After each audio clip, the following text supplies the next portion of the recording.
The star-studded tribute to Ozzy Osbourne took place on Sunday night at the MTV VMAs, and this is how it went.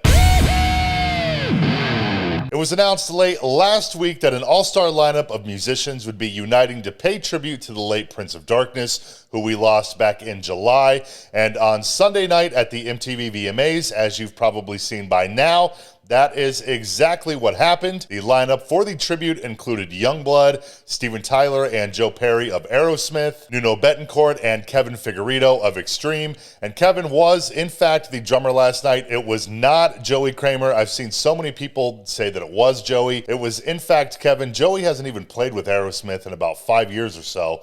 Don't get me wrong, it would have been super cool to see him, but it was Kevin from Extreme, which was also awesome to see. Most of the articles that I've seen about the VMA's tribute, most of them did not even mention Kevin, so it was cool to see him. Also, it makes sense because Nuno was the music director of the performance. But the other participants also included Ozzy's keyboardist, Adam Wakeman, as well as bassist Derek Frank, who I did not know. He was the only musician that was a part of the tribute last night that I was not familiar with. Looking at his website, I guess he's played with Shania Twain, Gwen Stefani, Air Supply. I believe throughout this year, he's going out on tour with Melissa Etheridge, and I think Don Felder as well. So again, I was not familiar with him, but he certainly does have quite the resume. And I'm sure by this point, you've seen the actual performance, but if not, I will put a link to it down below in the description. It began with a very nice montage of Ozzy featuring audio and video clips of him over the years. I gotta say, I really am just such a sucker for montages. It don't matter what it is, whether it's a TV show or something like this, whatever. I don't know, they just always hit for me. They get me every single time. It's just so emotional. I don't know. I fall right into the trap. But then right after that montage, there was a brief video message from Zakk Osbourne and his daughters, with Zakk basically saying how much his dad would have loved the tribute to him, and then he gave a shout out to Steven Tyler and Joe Perry, as well as Nuno and YUNGBLUD. Ironically, Zakk did not mention Adam Wakeman, who was a part of Ozzy's band for quite some time. I think going back to the early or mid-2000s. He also played it back to the beginning. And also, I just realized Adam's dad, Rick Wakeman, played keyboards on the Osmosis record. So a little fun fact there. But anyways, after that message from Zakk, the actual performance began with YUNGBLUD and Nuno leading off with Crazy Train. But really, I say Nuno, but I guess I should be saying Nuno Bettencourt, because that is how MTV has him listed on their YouTube video, at least at the time of filming this. You can see it up on your screen now. You know, it's just so funny to me because they would never make that kind of mistake with an A-list pop star. If they did, it would certainly be fixed right away, but I don't know. I guess Nuno doesn't hold enough status with MTV for them to correct that mistake or even do some, spell checking before they post it. It's Rocket MTV. It's obviously not a priority. I thought it was a solid cover overall. At first, YUNGBLUD saying his Crazy Train during the chorus, that kind of threw me off at first, but then I suppose he was saying his Crazy Train in tribute to Ozzy, so when you put it in that context, it does make a little bit more sense, and it does seem fitting. Nuno absolutely crushed the solo, which is, of course, not shocking. I do think Nuno is a little bit underrated, although I will say these last few years, I guess maybe since Extreme's most recent album came out, it does seem like he's been in the spotlight a little bit more, which is, of course, very well deserved. Now, I have seen some people online wonder why Nuno and Steven Tyler and Joe Perry, for that matter, were there, because aside from them all being at Back to the Beginning in July, well, everybody except for Joe Perry, there really isn't too much of a connection between all of those guys and Ozzy. But as I actually just learned when I was putting this video together, that is not quite the case for Nuno Bettencourt. He did a red carpet interview with Page Six before the show last night. I'll put a link to this down below, where he said that when he was a teenager, he sent an audition tape to Ozzy after Randy Rhoads died. He never heard back. But then in the mid-90s, Extreme was opening for Aerosmith in London, and Extreme's agent at that show told Nuno that Sharon had called and they wanted him to join Ozzy's band. He said no because Extreme was doing so well at that time. And then I assume that's how Ozzy ended up having Joe Holmes. They must have offered the gig to Nuno. He passed. They end up hiring Joe Holmes. Not 100% sure that's the case, but the timeline definitely matches up. But then Nuno also said that at Back to the Beginning, after they took that now iconic group photo, Ozzy was jokingly busting Nuno's balls, and he said, "You're the only guitar player to ever turn me down." It's a very cool interview with Nuno. Again, that will be linked below if you want to check that out. And that interview is also where and Nuno stated that he was the music director of the tribute at the VMAs, which obviously, like I mentioned, explains how Kevin Figueiredo was there. And I would imagine Steven Tyler and Joe Perry as well, given the Boston connection between the parties. And not to mention, I'm sure MTV wanted some A-listers to help attract viewers. And really, who better than Steven Tyler and Joe Perry, who have transcended just being rock stars, especially Steven Tyler. I mean, the guy's practically an A-list celebrity in his own right. So, you know, while I do wish that there were more people, there would have been more representation from people that are directly associated with Ozzy, which I'll get into a little bit more of that later on. It does make sense how it all came to be, especially when you consider, too, that Nuno, Steven Tyler, YUNGBLUD, who's also close friends with Ozzy and Sharon, it seems, and Adam Wakeman were all part of Back to the Beginning over the summers. So in some ways, I will say it did feel like this VMA tribute was almost a direct continuation of that final show. But anyways, after Crazy Train came, unsurprisingly, the classic Black Sabbath ballad Changes, which I gotta say that to some extent, I think YUNGBLUD has almost in a way become synonymous with that song ever since he knocked it out of the park at Back to the Beginning, and he has since vowed to perform it every night for the rest of his life. And he has held up to that so far. Granted, it's only been a couple of months, but I believe on his current tour that he's on, his headline tour, he Changes is in the set list every single night, and it's always fantastic. And his performance of it at the VMAs was no different. Another powerhouse vocal delivery of it. Although I do got to say, for me at least, I'm not really sure that he will ever be able to top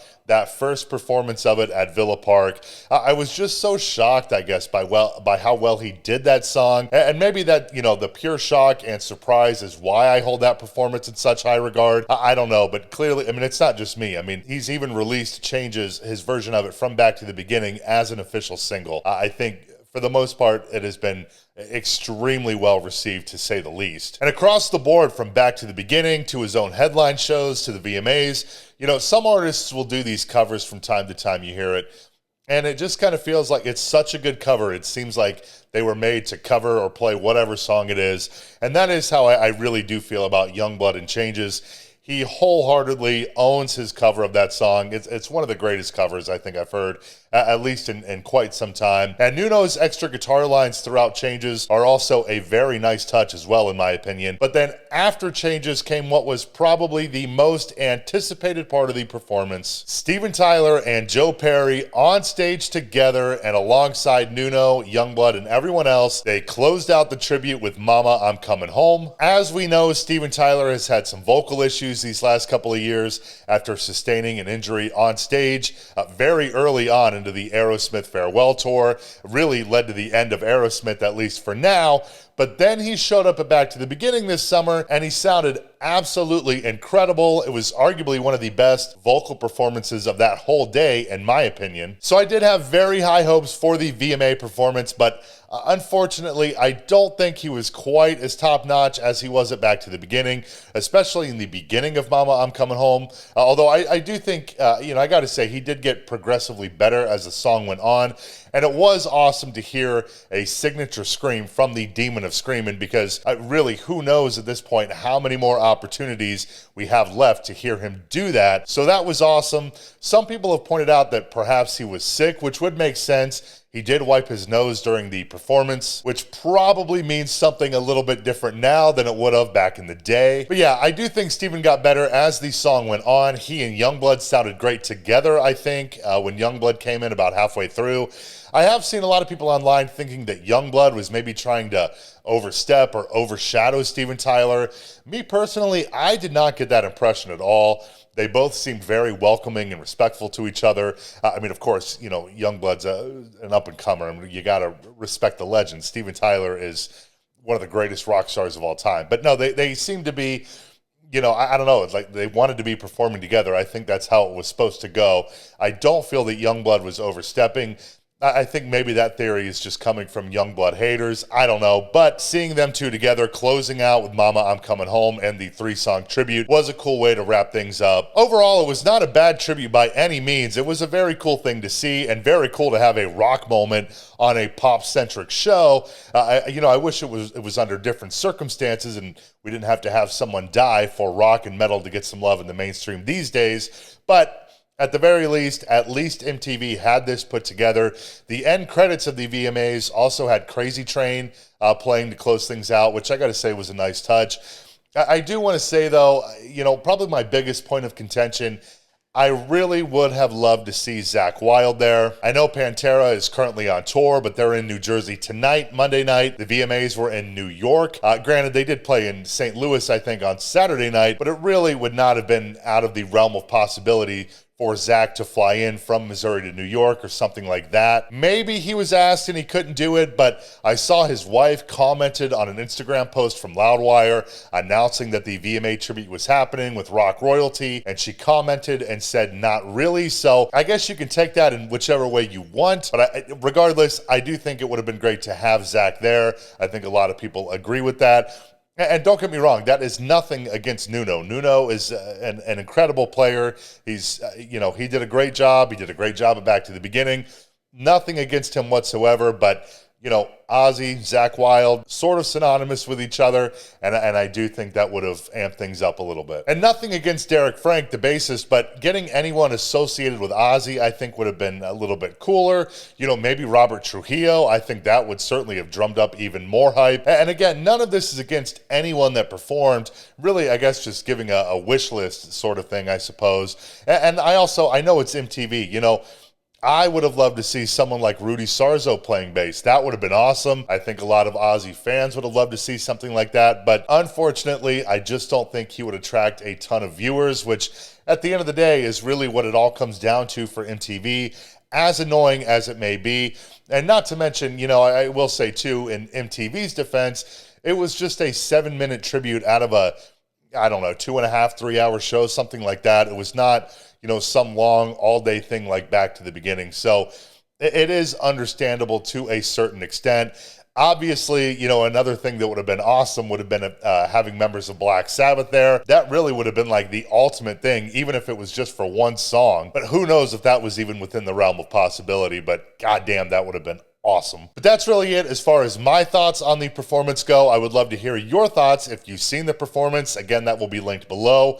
What did you think? Let me know down below in the comments. But that is all that I got for you for right now. Thank you so much for hanging out. Feel free to drop a like, subscribe below if you feel like it, and I'll see you in the next one.